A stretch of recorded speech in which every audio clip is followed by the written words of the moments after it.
Hi, and welcome to the Feel-Good Violin Club. My name is Liz, and today we will be talking about how to make a good sound. Figuring out how to make a nice sound is maybe the single most challenging and probably frustrating thing about starting the violin. Some of the first sounds that come out of your instrument, or maybe your child's instrument, may have left you feeling kind of unsatisfied or discouraged or maybe just surprised. And I'm here to tell you that it's just normal. There's no way to come out of those initial first days or weeks or sometimes even longer without making some ugly sounds. Learning to overcome this obstacle, while it may take time, is actually pretty straightforward because the way that the bow and the strings on your violin interact with each other can really just be boiled down into a few very simple, straightforward concepts. So while this video might be ideal for beginning violinists, these are fundamental concepts that you will be returning to over and over again, especially as you encounter more and more challenging music. So in that sense, this video is really for any violinist. Let's get started. If I were to break this down into just one most important thing about how you use your bow to make a good sound, it would be that you need to play with a straight bow.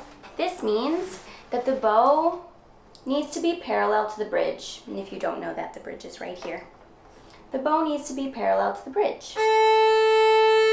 And the reason that's so important is because it gives you the best chance for finding that good grippy contact with your string. And it all comes down to this beautiful point, the point where your bow and the string make contact.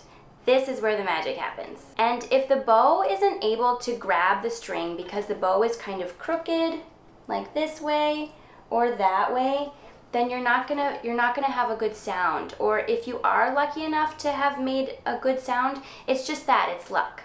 Sound on the violin all comes down to having that good contact. Now, this probably isn't something that you're going to be able to develop and necessarily fix right away because, first of all, the bow is very long, and like the way that the tip feels when it's nice and straight feels entirely different in your bow arm and your bow hand and your elbow and all these things versus when you're like at the frog and having a nice straight bow. It's like completely different.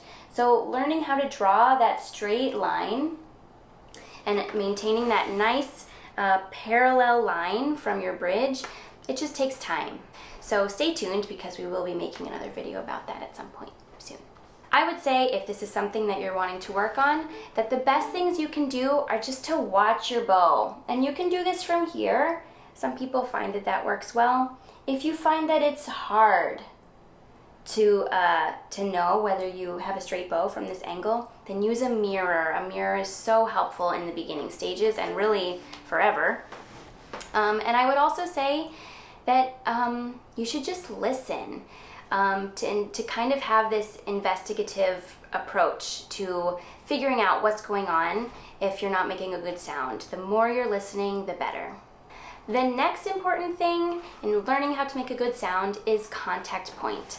And most teachers will introduce this space between your bridge and your fingerboard by dividing this up into 5 lanes. So lane 1 is when you have your bow very close to the bridge, and lane 5 is where you have your bow very close to the fingerboard. And ultimately, we do use all of these lanes for all sorts of different purposes in our playing. It just takes time to figure out how to use each of these lanes well and in an appropriate way. So the best place to start, the place where you're most likely to have a good sound at the beginning, is to be right in the middle in what we call lane 3. And if you're getting a kind of whispery, whistly sound like that, then your bow is probably kind of traveling toward the bridge. And if you're finding that it's really hard to stay on one string and maybe your sound is kind of fuzzy, then it's probably because your bow has traveled quite close to the fingerboard. So your best bet is to find this middle lane and then to just stay there as much as possible. As a beginner, you may find it hard not to kind of let your bow swerve this way and that, but really we want to find that lane and then just draw a beautifully straight line and just stay in that track the whole time. So these two things, just using a straight bow and staying in the middle lane, will get you quite far actually in the beginning. Usually if something isn't working at the beginning, you can narrow it down to just one or both of these two things. But there is one final thing, and this is the third fundamental concept for making a good sound on the violin. And this has to do with finding a balance between bow speed and bow pressure. And that may sound kind of complicated, but let me break it down for you. If you find that you are getting a lot of kind of crunchy, gritty sound, or maybe you're just having a hard time getting started, then chances are you just need to get the bow moving and maybe release some of the weight or pressure in your bow hand or in your bow hold. In order to make sound on the violin, we have to be moving, and it's very common at the beginning for students to feel kind of stuck.